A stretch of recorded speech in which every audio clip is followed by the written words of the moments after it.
Իշխանությունը շարունակում է նորոգել եկեղեցին իր ձևով։ Արշակ arczepiskopos Խաչատրյանի կալանավորման որոշումը չի զարմացրել նրա պաշտպանին ու ընդդիմադիր գործիչներին ծանոթ ձեռագիր է։ Մայրաթորի դիվանապետը հայ առաքելական եկեղեցու 4-րդ սրբազան հայրն է, որը կալանավորվում է վերջին 6 ամսում։ Դատավոր Մասիս Մելքոնյանը, որ ավելի վաղ կալանքի էր դատապարտել նաև Բագրատ եւ Միքայել սրբազաններին, բացառություն չարեց Արշակ սրբազանի համար։ 2 ամսով կալանավորված բարձրաստիճան հոգևորականին մեղադրում են 2018-ին վեհափառի դեմ ակցիա իրականացնողներից մեկին վարկաբեկելու նպատակով պայուսակում թմրամիջոց դնելու համար։ Սրբազանի դեմ ուղիղ ցուցմունք չկա։ Տրամադրությունը շատ լավ է, առողջությունը շատ լավ է, ինչ ասեցին ինչ որ միշտ, որ շատ բոլորս է գիտեինք ինչա լինելու։ Հիմա էս է իշխանությունը, էս է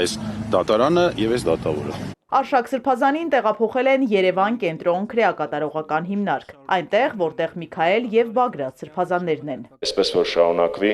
ԱԱԾ մեկուսարանում եւ առհասարակ մեկուսարաններում, նաեւ Նուբարաշեն քրեակատարողական հիմնարկում ավելի շատ արժանապատիվ հոգևորականներ եւ arczepiskoposներ կլինեն,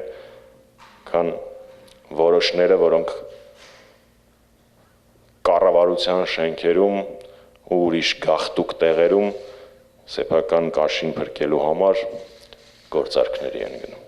Ինչ ուզում անում են Արշակ սրբազանին առաջադրված մեղադրանքը սեփական ժողովրդի նկատմամբ ծաղր է համարում Արթուր Խաչատրյանը։ Սա խայտարակություն է, սա Հայաստանում միահեծան անսահմանափակ բռնակալության հաստատման փորձ է, ընդ որում ամենացինիկ բռնակալության հաստատման փորձ է։ Ներողություն եմ խնդրում ես արտահայտությանս համար, բայց ջեբը պլանկցել դա այլ հաստատություններին հատուկ գործընթաց է, հատուկ ոճ է։ Դիվանապետի նկատմամբ իրավական գործընթացների վերաբերյալ մեկնաբանություն իշխող ուժը չունի։ Գործը գտնվում է քննչական մարմինների տիրույթում։ Հայկ Մամիջանյանը կարծում է, որ նման արշավներից եկեղեցին ուժեղանում է։ Չեմ կարծում, որ վեհապար հայրապետին կալանավորելու պարագայում մեր եկեղեցու հետևորդներից որևէ մեկի համար որևէ բան կփոփոխվի։ Որտեղ որ լինի վեհապար հայրապետը, այնտեղ էլ կլինի վեհարանը։ Դու մարդուն մեղադրում ես գործակալ լինելու մեջ, քրեական գործ պետք է բաց։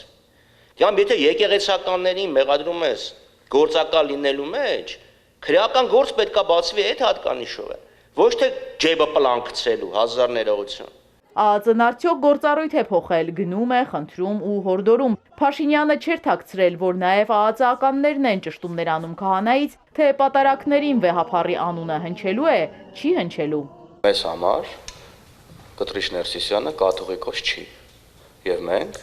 տարբեր մարդկանց միջոցով, ովքեր ծանոթ են հոգևորականների հետ պատարակի վերաբերյալ ճշտումներ են իրականացնում եւ մենք ըստ այդմ վարչապետն ըստ այդմ որոշում է մասնակցել այդ պատարակին թե չէ։ Ցենզուրայի, ստիպելու, ճնշելու մասին որևէ ուրեմն խոսք չի կարող լինել։ Մամուլը գրում է, որ դեսպաններին է հանձնարարական իջեցվել աշխատել հոգևորականների հետ, իշխանության առաջ քաշած օրակարգի շուրջ։ Նախ ես զարմանում եմ, թե ինչու եք դուք զարմանում, որ պետական ինստիտուտները շփվում են հայ առաքելական եկեղեցու կառույցների հետ։ Այսինքն ինչ։ Որտեղ աստեղ ներողություն, որտեղ աստեղ բանակցություններ են վարում, բանակցությունը ո՞րն է, ինչ բանակցություն։ Մենք կա Հայաստանի Հանրապետություն, կա Հայաստանի Հանրապետության պետական ինստիտուտներ, կա առաքելական եկեղեցի, ինչ բանակցություն։ ԿՊԱ-ականների խոսքով կաթողիկոսին հեռացնելու գործընթացը տեղի է ունենալու առանց ցնցումների, եղբայրության ու համերաշխության մթնոլորտում, ինչպես 2018-ին։ Խոստանում են հոգևոր իշխանությունը, ինչպես պետականը, կվերադառնա ժողովրդին։ Մայրաթորն էլ պահանջում է անհապաղ դադարեցնել Արշակ arczepiskoposի եւ ազատազրկված մյուս եկեղեցականների ապօրինի հետապնդումները ու վերականգնել նրանց խախտված իրավունքները։ Բարձրաստիճան հոգևորականներին շինծ ու մեղադրանքներով կալանավորելն, ասում են, իշխանության եկեղեցահալած քաղաքականության հերթական դատապարտելի դրսևորումն է։ Իզաբելլա Հովհաննիսյան, Սիմիկ Մայիլյան, Էպիկենտրոն։